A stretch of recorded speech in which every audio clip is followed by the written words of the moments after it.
Welcome to the podcast. We talk about all the things that are hidden in the shadows. This is Isaac. And this is Megan. And on this first episode of 2023, we're starting off with a bang, kind of. Yeah, with Dolores Cannon. It was technically supposed to be the end of the year episode, but we decided to move it to the beginning of the year just because it's a neutral subject. It's a little bit more of a mind-melding subject, what she theorizes and what she's found out. And we've done this before. This is still kind of part of the December series where we took kind of concepts that we've already covered and recovered them or kind of added to them. This one in particular was requested by Charles, who's a listener. He's been listening quite frequently. And he wanted to know, not necessarily, wanted us to discuss like the 3 waves of the volunteers. And so I actually started, I didn't fully finish, but I started reading some of her book. And then I went into the interviews and, my mind was a little bubbly after, just because it was so much going on. When was the last time we talked about Dolores Cannon? Ooh, I think it may have been, if it seems like a long time ago, but I think it was like last Christmas. Oh. Yeah, because we did Krampus. Yeah. And then we did like, one year we did like the Baba Vanga predictions. Mm. And then we did Dolores Cannon. So a brief overview, you would say, of Dolores Cannon, who she was. She was a psychiatrist and she hypnotized people. Mm-hmm. So like a past life regressionist mixed in with quantum healing, all of that stuff. Yes, but she was fascinated by the people that she hypnotized underneath to bring them to solve their emotional problems and realizing things they were talking about and stuff like that. So she started performing an experiment with 2,000 people. And she asked specific questions, like specific guideline questions about the afterlife, other planets, stuff like that. Found out, doing the past life regression, and also with other people underneath hypnotized, speaking to their higher selves and so forth, that they all gave a general, about 90% gave the general answer that she now, wrote down in her books. Mm-hmm. That we do repeat our lives. We do keep coming back over and over again. There is a waiting list to get on Earth. To live as a human is the ultimate, it's like the ultimate bragging rights, right? If you're a soul in the ether of existence and you said, I was a human once, like, oh, really? Oh, like it's a big impression, like, oh, gee, that's a real badge of honor and stuff like that. Mm-hmm. And then it said that there is other planets where your soul can live and be part of, or at least in, not the word possess, but entangle with another being of that planet to basically embed yourself in. Like right now, me, you, everybody listening is human. Yeah. Because we hope there's aliens listening to the podcast. But yeah, we're human as that. But according to Dolores Cannon, is that there is other planets where you can exist, but coming to Earth is the ultimate testing ground for your soul in a sense like that. And the more times you come back, the more perspective you learn.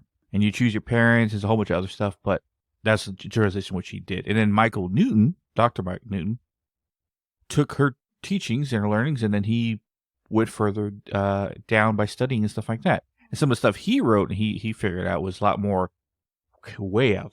So the difference between Dolores Cannon and majority of people, and this is what she said, is that felt that other quantum healers and stuff like that and past life regressionists were scared to get too far into a certain trance. Like they would tread light on the trance. But she, on the other hand, didn't. She wanted to go all the way. She wanted to go all the way to where the conscious would not interfere whatsoever.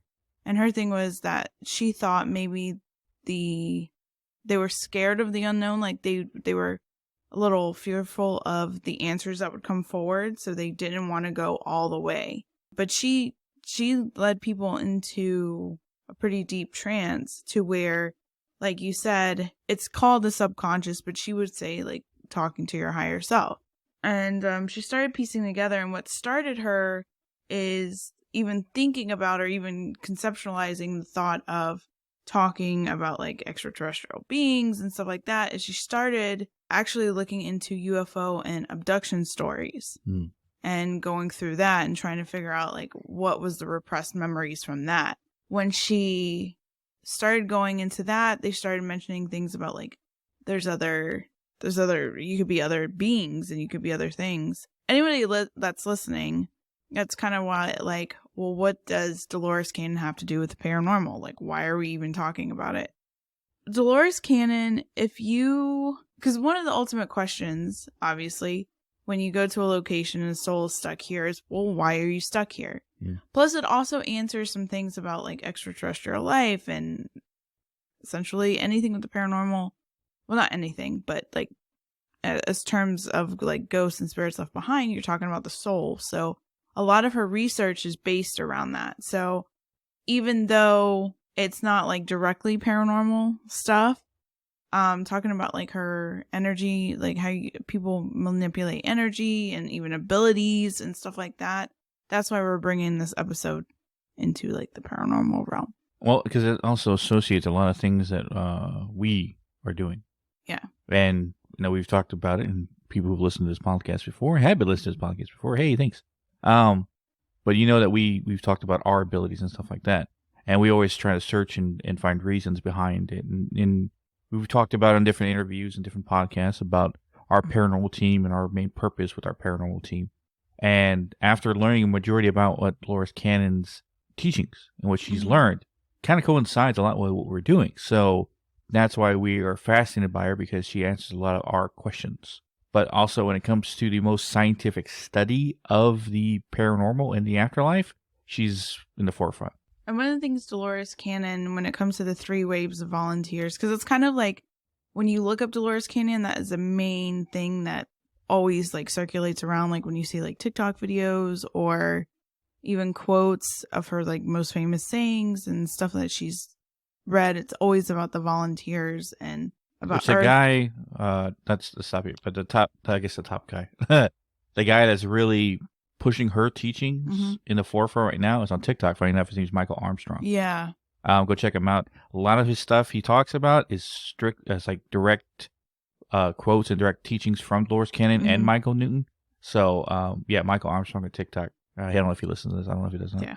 But yeah, you get a shout out. But yeah, if you're interested in past lives and soul contracts and everything that she talks about, he goes in depth with all his videos, and he does lives where he answers questions and stuff like that. And another short add-in, if you guys read Dolores Cannon's books, which I'm starting, her books are extremely easy to read. Like, I mean, they'll blow your mind, but it's an easy read. There's not like What do you mean easy to read? It's easy to read. Like, it's like you're reading somebody's like typings. Like, it's not super, like, she's not using crazy big words. Oh, okay. It's easy to read. So anybody that considers themselves like an avid reader would be able to read it. Somebody that's like, I really don't read books. Really, I'm not, you know what I'm saying? Not an avid reader, doesn't like consider themselves. Like, it's not a hard read where you have to like sit here and like, okay, well, what is this person saying? She's very like plain and Jane and just like she tells you what she's trying to say. There's no trying to infer what she's saying. Yeah. If that makes sense. But one of the things Dolores Cannon talks about, she said, like you said, Earth is a school that we attend and learn lessons, but it's not only a school. She also said that we live on that. These are from sessions. It's not like she's not. I don't think she's psychic, right? She's not psychic or any abilities. No, she never claimed to be. No, this is what she did when she put these people through that trance state, what was coming through. So people have done past life regressions, been light beings before, living in a state of bliss. But apparently because of Earth's density and negativity, some souls volunteer to come help mankind and Earth.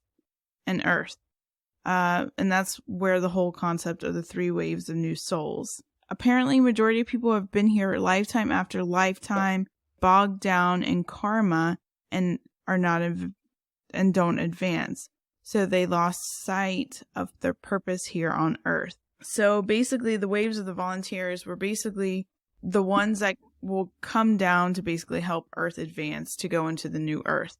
And okay, and one of the things that she would ask is, because when she would ask, like, well, why would you come to Earth if Earth is so, like, intense and not bad, but, like, a lot of lessons, and you have to deal with a lot of different things. And, you know, obviously Earth can be violent. And when you're with Source and when you go, like, you know, die and go to essentially heaven or wherever you consider to go back to Source, however you view that, why would you volunteer to come back down to Earth? And a lot of them say, you know, it's because they heard the call that Earth needed help, and so they're going to come down and raise the vibrations. This is all she got this is like what she got in the session. Mm-hmm. So, and the one thing that she did say is that in the book in particular is that, you know, when she first started, she had one concept of like how everything was. But then when over the years of constantly doing this and getting these like insane answers, she said it really stretched like how her mind. And I think that's very similar to us. Like when we first started the podcast and we went into the paranormal and into abilities and stuff like that, our minds have stretched immensely. Mm-hmm. Like it's totally. Yeah. Like it's crazy. Basically the new souls were to come down here to raise the energy on Earth to avoid catastrophic and enhance the frequency of their population so we can ascend to New Earth. And if you watch any of her TikTok videos and all of that stuff, not specifically her, but people like redoing her quotes and stuff like that, you'll hear her consistently talk about the New Earth. So apparently the 3 waves, and this is talked about in over 100, like hundreds and hundreds of regressions. So it wasn't just like, oh, she got a few people talking about it. She got a massive amount of people talking about it. And so the first wave of the souls, at the time that she did this study, was in their late 40s to early 60s. So the baby boomer generation, they apparently had the hardest time adjusting to life on Earth. Apparently they were horrified by the rampant violence of the world, and they wanted to return home, but they didn't know where home is. And it's kind of funny because they're normally the ones that are complaining about like the generations. Like nothing was good. Like it's not like when I was younger. Well, that seems to be the curse of the oldest generation about the youngest generation, because things change. And a lot of people aren't welcome to change. And that's why they always talk about how it's better in our day and stuff like that, better in my day. Now, I don't say boomers are the most bad about it, but it seems that millennials are so, like Marcel, we are, I consider us a generation of nostalgia. Because a lot of stuff from our childhood, nostalgia-wise, is still popular right now, because we're making it that way. Think about 90s stuff, right? Mm-hmm. True. So apparently they just paved the way. Apparently what she got that basically initiated all of the souls coming down and volunteering and helping was when we had the atom bomb, basically the atomic bomb, right? Isn't it called the atom bomb? Atomic bomb. Like, I'm not saying like a completely made up thing, right? No. Okay. Just checking. Like I try to remember my history. Yeah. Yeah. Okay. So apparently the second wave is now in their late 20s and 30s. They made the transition to life on Earth much easier than the first one. The second wave tends to work behind the scenes, often on their own, creating little or no karma. They have been described as the antennas that unconsciously channel energy onto Earth. They do not have to do anything. They just have to be. The energy affects everyone they come in contact with. The paradox, according to her, is that they are supposed to be sharing their energy, but do not like being around people. So that's the second wave. So many of the first and second wave souls unconsciously realize that having children creates karma. Many do not marry, and unless they are fortunate enough to meet another soul to whom they can relate to, they just want to do their job and go home. The third wave is a group of exceptional new children, many of whom are in their teens. Their advanced children are equipped with enhanced DNA compatible with the frequency of the new Earth. They need challenges to keep them interested. And according to her, not drugs to treat their misdiagnosis, illnesses such as ADHD. they are the new hope of the world. That's really hard to classify who and where's when, Yeah. because my generation before, even the generation after us, right? From X, Z, and X millennial and Z, you can say either or. Yeah. It's hard to say who's who. Yeah. Yeah. So, another thing that she talks about, and you probably, especially if you go on TikTok at all, and you have those like tarot readers or even the psychic people that come up, one of the things that you can constantly hear is the Akashic records, right? Or the like, according to the Akashic records. This is a reading according to the Akashic records. So what is the Akashic records? I didn't know she was like one of the ones that kind of like bring that forward. Apparently the Akashic, which, I mean, I know this because I've looked into it, but the Akashic records is a library. That's what many or people that she's regressed have described it as, and it's records of every life that has ever been lived since creation. Apparently when you come down to Earth, before you go and you pick out basically what past lives, what kind of like, things you want to be imprinted into your subconscious. So when you come here, you can pull from that. And the reason why I think that's so interesting is with past life regressions, I know I always talk about it, but V, she's Life Paranormal with V. She's got a podcast. She's the only one that I really trust to do my past life regression or past life readings at all. And she's pretty accurate. Like it's scary. So far, she's the strongest one we've met. Yeah, she's really good. And I don't know, like I haven't really asked her if she actually technically goes to look in the Akashic records or if it's just visions that kind of come to her. But the way she, when she first read me, the way that she brought it up was normally 3 lives comes forward and it's the lessons that you need to know. And last year, I think, was the last time I got it done from her. But she did, and I gotta ask her, maybe we'll do an episode where we could play, like, because she records herself talking about it, play, like, the past life regression that she did. Not regression, because regression is actually going back, but, like, the reading. And for me, the past life things that she brought up was I apparently was a cowboy in the Old West, and what was my name? My name is something. I forgot because she gives names too. And apparently I was very lonely. I spent a lot of time at brothels, apparently, trying to find love. Never could find it. I was very by myself. Lived the cowboy life, just kind of like, and I ended up getting shot in the back by my best friend, apparently, in like a typical like Wild West, like card game gone wrong type thing. And so her reason why that was such a prevalent moment is because I needed to learn betrayal, like how to get past betrayal. And in this lifetime, I would consistently, from the time I was like, I don't know, a kid till an adult, I would always be backstabbed by like friends, the ones I was closest to. So that made sense. I don't know. I never got anything like, when you talk about like past lives, I never really thought a cowboy, but hey, because apparently that's the one thing that Dolores Cannon says is like when you have past lives, you can be a female, you can be a male. It doesn't matter, whichever one. You can do, go back and forth. And the other one that she picked up for me was a teacher, professor, female, Betty, in the 1950s. Basically, I started off as like a stay-at-home mom. I was a typical, like, in the 50s. Apparently was married to you in that lifetime. Yes, and my name was Wes. Wes, yeah.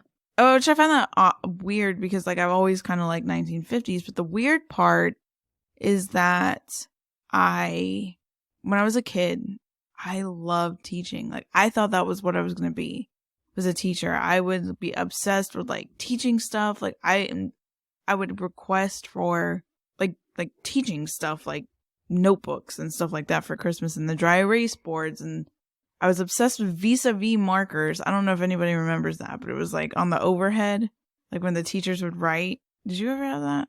Dry erase markers? No. These were vis-a-vis. There's a common word to describe those markers you're talking about. We don't call them the actual brand. But anyways, like I loved, like I would it's like steal saying a Stanley number 2 pencil. I would steal teaching equipment like from school. Like I was obsessed, and I never understood why. And my mom, like, and I wish I could go back because like I would write actual names on papers, and I was thinking, there was like what was that? But there was that, so that resonated, and apparently in this lifetime I'm supposed to teach something. I'm supposed to bring like my knowledge forward and educate somebody on something, a group or whatever. The last one that she picked up on was a native life, apparently, where I lived in like Pacific Northwest, which I've always been in this lifetime obsessed with going and visiting. I don't know why. Like when I was young, I was obsessed with native culture. I was just obsessed with it. I could tell you where all the tribes were, some back history. Like I would always learn about it. Crazy. So that's kind of what V picked up on me. And that's where I'm going with the Akashic Records, because basically it has imprints. Because like obviously in each of those past lives, there was a lesson that I had to bring in to this life. And I just found it interesting when V did the reading. She goes, okay, well, these 3 are going to pop up. And these are like what you need to learn at this moment right now or bring forth from. So, and a lot of psychics will say this is like a past life from the Akashic Records. So I thought that was interesting. Like it all kind of ties together. But you always said there was stuff about purpose. Mm-hmm. Like, yeah, I know it's hard for some people to hear, but you choose your parents. You choose the life you're going to live, whether it's hard or whether it's easy. You choose it for a reason, what you need to learn. Mm-hmm. So you might have if you have a hard life now, like you are poor, you're struggling, you're tired of dealing with all this shit, constantly things. It's probably because the last time you had it so easy, you didn't learn anything. But then you come to this life and you chose to like, okay, I need to go through hardships because I need to learn this and that. And then you come back out of it. And then when you die, you go, okay, I learned this. Maybe next time I come around, I'll do this, choose this kind of life and stuff like that. And it's all about perspective and learning to basically create a soul who's worthy, or at least more well-educated to travel to other planets to be a higher dimensional, I won't say being, but a better soul in order to go somewhere else. And that's why some people, when you meet in this world, are complete assholes and act like children, even though they're full-grown adults. It's because they are. Because they're brand new. Mm-hmm. This is like their first time around. Versus someone you always meet when you call a old soul. Like they're already mature and they're only like, 12 years old and they already act like an adult. It's because this is not their first time around. It's probably like their 8th or 9th or 10th or who knows how many times. They've already gained perspective.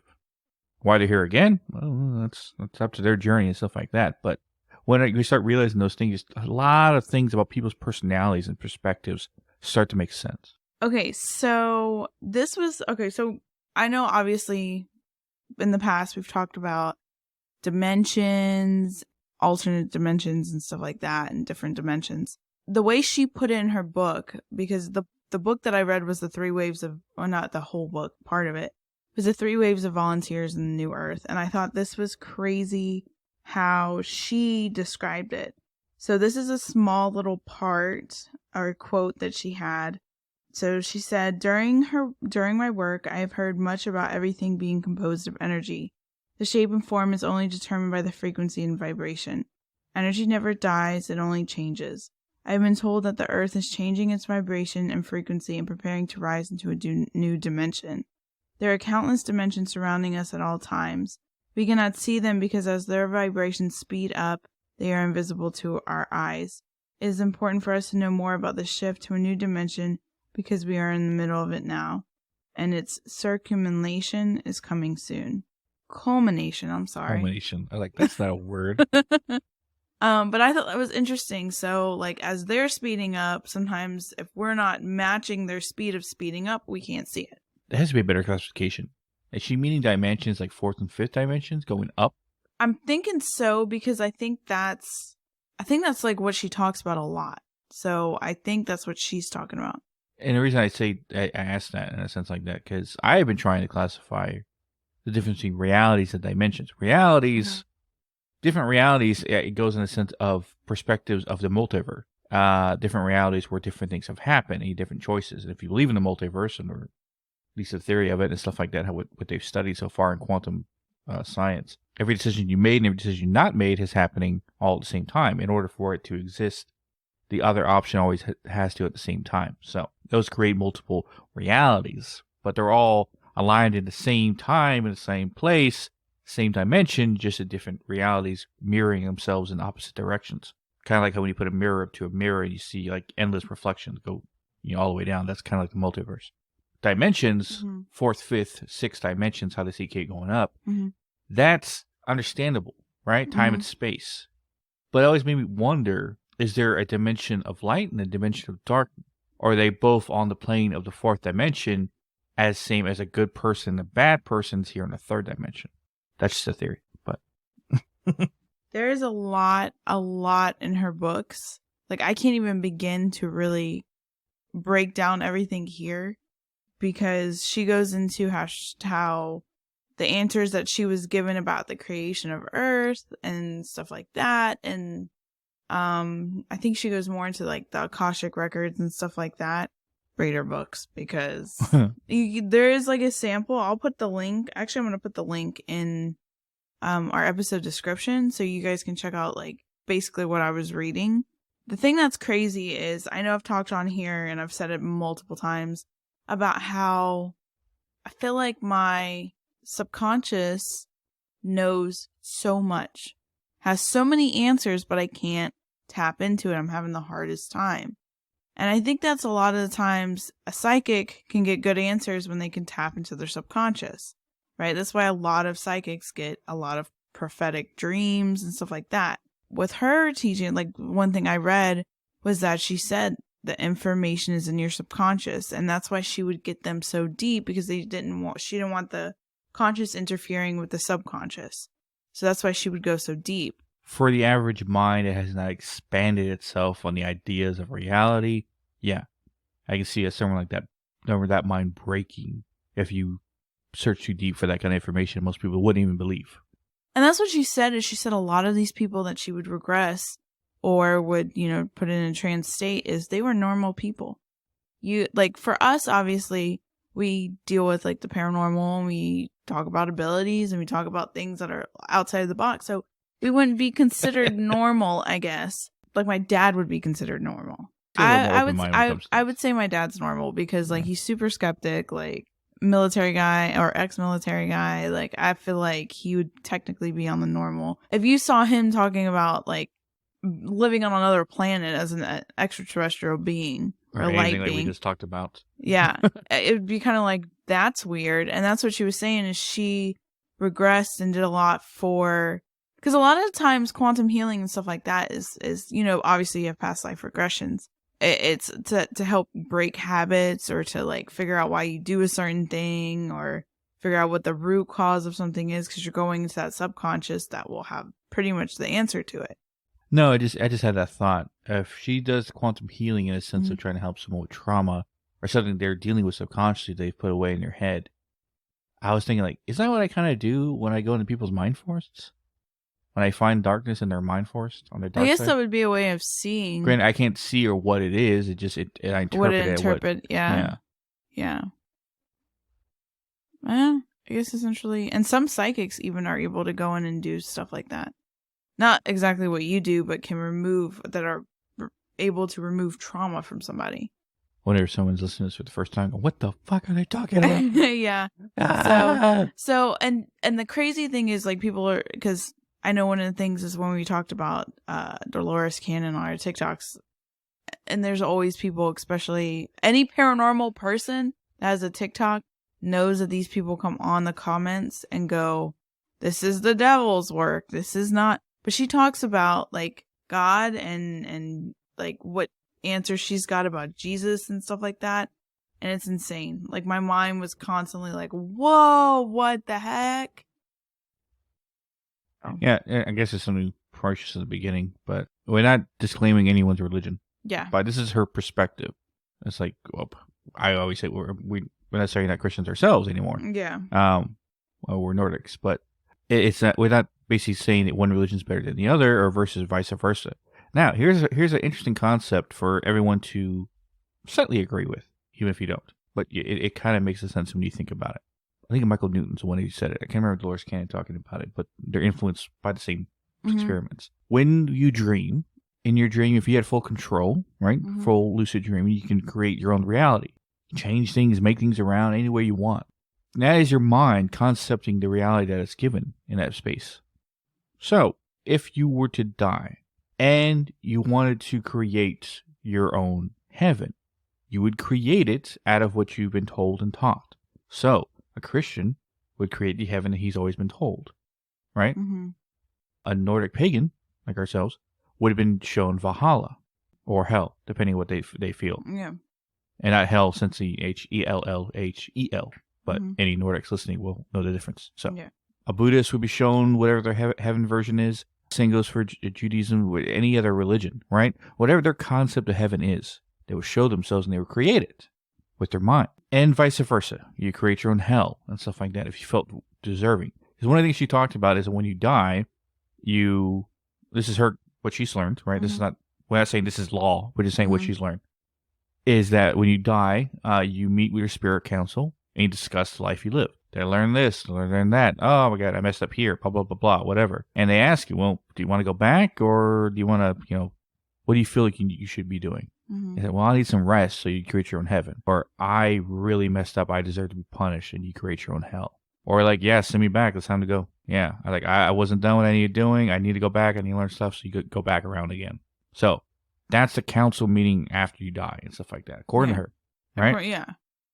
So, and in reality, if you are any religion, and so doing that, you would be thinking you're talking to heaven's council, right? So you're a Christian, you're thinking you're talking to heaven's council, and you're being judged, right? Showing your past life, everything you lived. Does that sound familiar? Vice versa, right? And I always talk about Christianity and Nordicism because I was both, so I don't really know much about other religions, but you would be talking to three spirits, thinking they were the three, those who sit in the thrones, the high, the most high, and the highest, right? High, most high, and highest. I think I'm not saying that right, but you know what I'm talking about. And then judgment would follow. And you feel like if you worthy enough to go to Valhalla, or you think you're just going to stay in hell. And then it goes for any other religion out there. So that concept is plausible. It can apply to multiple religions. So it's kind of like we're all looking at the same thing at the end. And that's her perspective when it comes to past lives and coming back again and coming back again. That was mainly her main point in her teachings, was that you keep coming back over and over again to learn perspective. And from what we've learned from our past life regressions, we've been doing this for a long time. Yeah. We keep coming back. One thing V said, she saw us in ancient Egypt. V, and it's crazy because that's what led Isaac to look where he looked for his ability as well, like where it came from and where it was coming from because of a past life regression with V. Tell me about the Cheyenne? Yeah. Well, I'm actually trying to look past further back to the Mayans. That's a long mission as a journey. It probably won't be part until Shadow Walker Part 5. So yeah. But one thing I did want to do is, because some of these quotes by her are intense, there's over like hundreds out there, but I wanted to kind of touch on some of the quotes that she has said, or statements that she has said.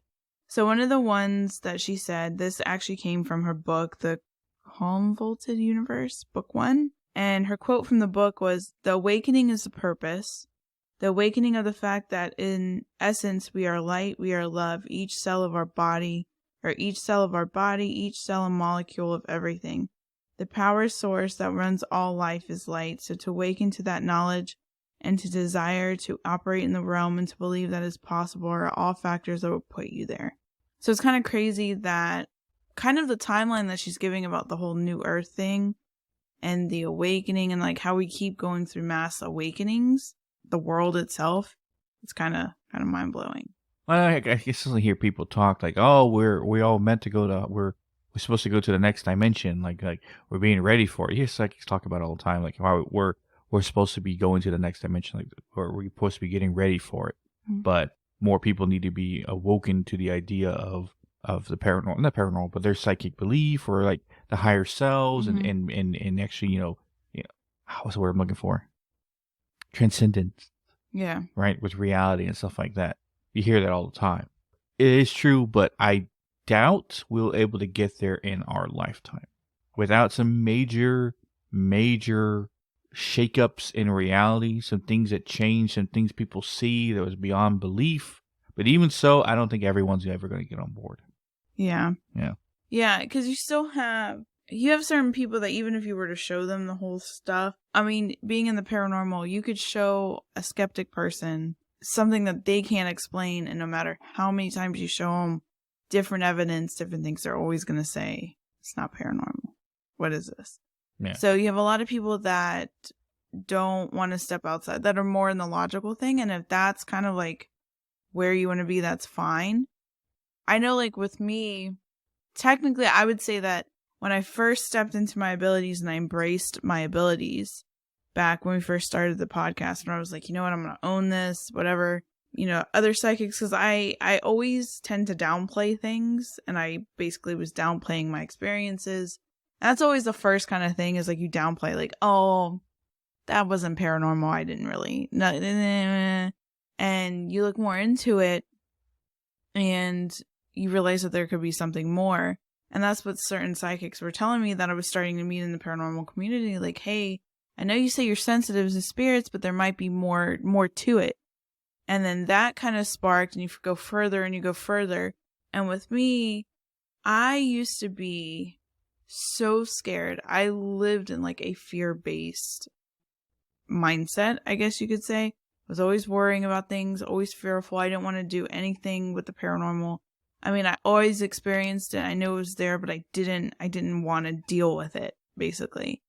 And since I guess you technically had the awakening, kind of like found my purpose and all of that stuff, it's completely changed I would say my whole life in a sense, because my mindset towards things is very, very different. When she talks about like when you awaken and it's your soul purpose and all that stuff, at least to me, it makes sense. So the fact that she was getting that from other people, that's crazy. And so many people were saying that. Like right another quote. Yes. Okay, so this actually coincides with what I just said. One of her things and her book, The 5 Lives Remembered, she says, it has been said that once the mind has been expanded by an idea or concept, it can never return to its original way of thinking. 100%. Like how we we only can believe in the paranormal because of stuff we experience and stuff we know. There's no going back to what we know. We can't. Everything that we've experienced on a daily basis proves that otherwise. Okay, so this was also in The 3 Waves of Volunteers in the New Earth. And this is kind of an interesting message because I think when you awaken, and it could be like spiritually awaken, it could be just like new year, new you type mentality. Like, you know what I mean? Like that. One of the things that she says, this is a parting message. Don't be afraid of shining a light. Don't be afraid of being powerful, and don't be afraid of being more special. So I think, everybody's sole purpose is to be great, be greater than what you start out with. Okay, we're going to get a little corny here. So anybody that's out there listening that feels like can't do something, whether it's honing your abilities, whether it's going out there and paranormal investigating, finding answers, researching, whatever, do it. Because the first step forward is scary, but, we're all meant to do great things. When is there someone, I just had that thought when you were saying that, that their New Year's resolution, which we don't have any, probably the same way I've been saying for a while. Yeah. But their New Year's resolution is to investigate. Yeah. Or start a paranormal team. Mm-hmm. Or start a podcast or something like that. Mm-hmm. And you just probably gave them the incentive to do so. Yeah. Do it because... Do it! Do it. Yeah, like that. Okay, I don't know who that is. No, I just got a random name, Sean Baldwell. I don't know who that is. Why did I say that? Shia LaBeouf. Yeah. Sean Baldwell. I don't know. Did someone give you that name? I don't know. It just came spearing out of my mouth. Sean Baldwell. We're just Sounds gonna like a move on. Bollywood actor. Sean Bodwell. Okay. Anyway. But yeah, do it because, like, for instance, with us, paranormal investigating, that was a whim. Not a whim, but like we were kind of like, should we do it? Should we not do it? And then we just did it, and we, ended up liking it a lot. Same thing with the podcast. Don't be afraid, just do it. In the words of Megan and Dolores Cannon, go out there and hone that stuff. So I think that wraps up stuff up today. So this is our first podcast of first episode of 2023. A lot more to come this year. And we actually have some announcements too. We actually have a little haunted update too. Let's do the haunted update first, because that is more what I dealt with versus you. Oh yeah. Do you want me to tell it, or do you want you to tell it? I mean, it's nothing more than a crazy fact that we've consistently tell people all the time. It was the reason why we have a haunted update to begin with, because of the stuff that happens to us on a daily basis. Now, we're used to dealing with stuff coming to the house looking for a fight and stuff like that, or Megan seeing spirits, or even me seeing something walk down the hallway. But there was once in a while that I first time ever have heard, or at least seen them affect any kind of technology in the house. And what I mean by it is I was walking down the hallway, because the room is where we record is at the end of the hall, and then the bathroom is in the same hallway. So I was walking to our room, which is like the first door in this hall, in this hallway area. And I was walking down the hall to the bathroom, and then I hear static, like a lot of it. I'm like, what the hell? I thought to myself, like, they kind of sound like a sink's turned on in the other bathroom, which is opposite of this, or opposite the hallway to this room. And a bedroom in there. Opposite our room, this recording room, there's a bedroom, and in that bedroom there's a bathroom. Right, it has its own bathroom. And I thought that's what the faucet was running, because it sounded like this, like running water. It's static. Then I walked down the hall, and I heard it in here. And your grandma puts a lot of her old-fashioned stuff on this display rack thing behind me. Yeah. Right. And one of them is an old radio from like the 80s. Right. We've had this thing sitting in here every single time we record, and it's been here for almost a year. Never once have I heard it ever turned on. I didn't even know it worked, but it was turned on, and no one turned it on. And and it was like white noise, like static. And before that, so like I said, like we'll have like random things, but I've talked about multiple times, like our neighborhood is intense in terms of things are always dark and light, like just floating all around, like it's this bad. And so sometimes they get intrigued, and especially if I don't cleanse which I need to, stuff will sneak through. And of course, anybody with abilities is kind of like being like a lantern in the dark. They see it good in the dark. And before he told me that, our son started acting kind of weird. Like he was like very like looking over my shoulder and just like, Mom, I don't feel comfortable in this room. And then we would go to another room. Mom, I don't know. Can you sit next to me? Like, don't leave me. Like, I don't like it in here. Like, something's off. And so I was like, all right. And I was like waiting for it. I knew something. So then he goes to sleep, and I go, and Isaac's saying, the whole static thing. And I was like, well, I did feel something kind of like bouncing around on the outside. I'll see if I can kind of like bring it in and figure out what it is. Cause I was like, I don't know what it is. It's like I don't know if this thing is trying to tell me a warning, or if it's itself is bad. I'm not sure. And I'm just feeling maybe the warning is like an urgency. I'm not sure. And so I go and I get ice, and I bend down and I hear, right? Like it was forceful. I was like, all right, now we're not playing this game. Right. And I like hooked up, I went to make sure my grandmother wasn't calling my name, because that's how loud it was. It was loud. Then I was like, I went into Isaac, and I was like, yeah, get ready, because there's something chasing on the outside. So not outside, but it was very chaotic. Obviously it was dark. It was running. It felt like a constant like running. So yeah. Do you want to tell them what it was? It's a hag entity. Well, yeah, I guess you can classify it as that. Yeah. Yeah. I don't know why those like to mess with you. Mess with me. I don't know why. Freaking locations, stuff like that. I don't know. But well, we're always here. When I say everything that comes here is looking for a fight, so. But none of it lasts very long. Yeah. So took care of it, but it But I thought that was interesting that happened to Isaac, because Isaac's face was like, that was like, whoa. Thanks. I've never heard anything like, never seen a TV turned on by itself. Like, I've never seen chairs move or anything like that. Things like poltergeist activity that most people think about in this house. And I mean, I've heard a lot of things in this house and seen a couple of things, but nothing in the extent level of things being manipulated or moved. But that's the first time I've ever seen like the radio like turn on by itself. Granted, something this old, right? That I thought it was just there for looks. Like, I didn't think it actually still worked. Yeah. And part two to freak me out when I picked it up is because it was unplugged and it's still making that noise. I was like, holy crap. And then I looked, it's like, it's got to have batteries. It's got to have batteries. Yeah, it has batteries. But but something still had to turn it on. Yeah, it doesn't turn on by itself. As I said, it's been sitting here behind me for like, I don't know how many episodes we already recorded, and nothing. It never turned on by itself ever. Yeah. So. Weird.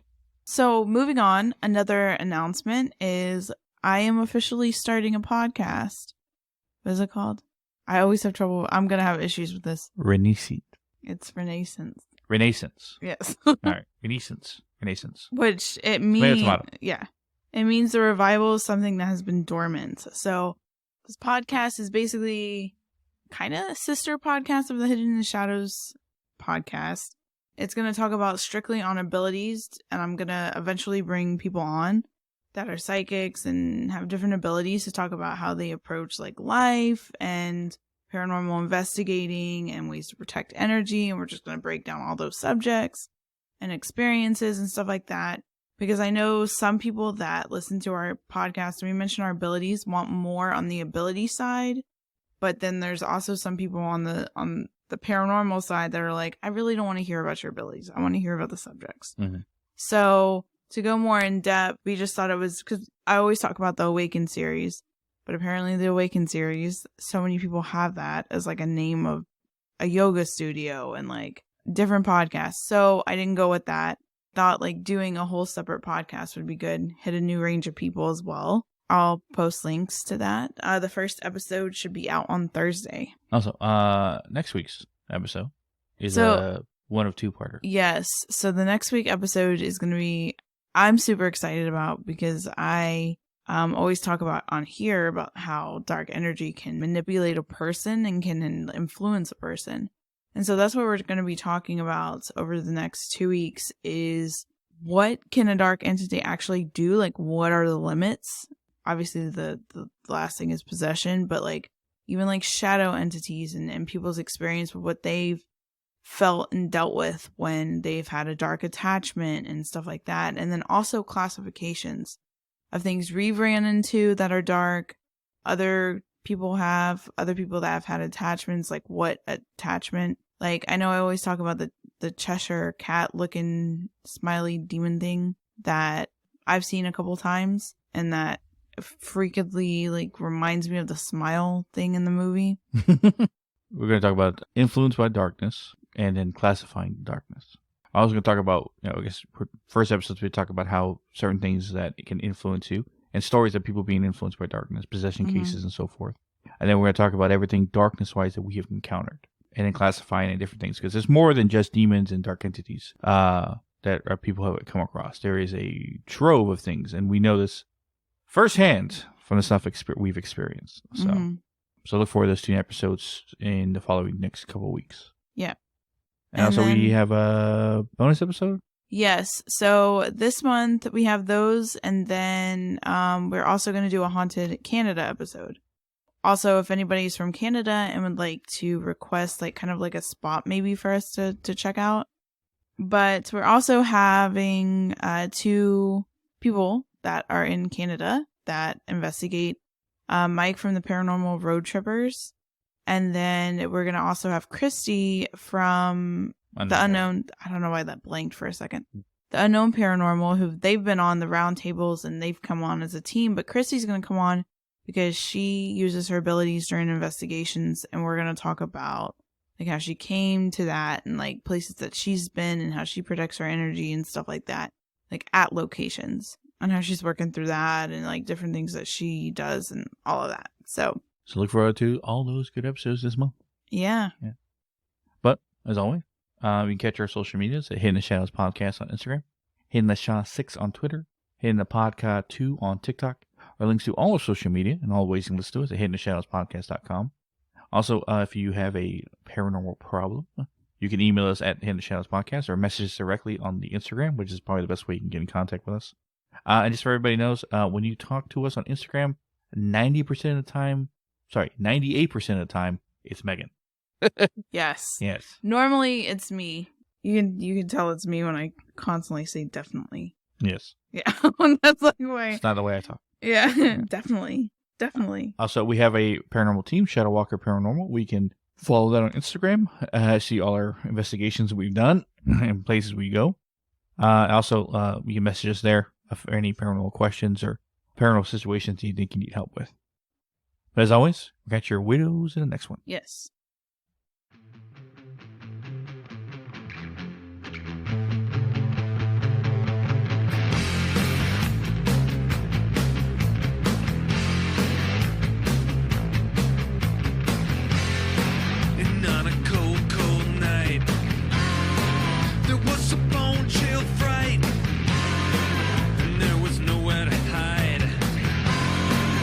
This month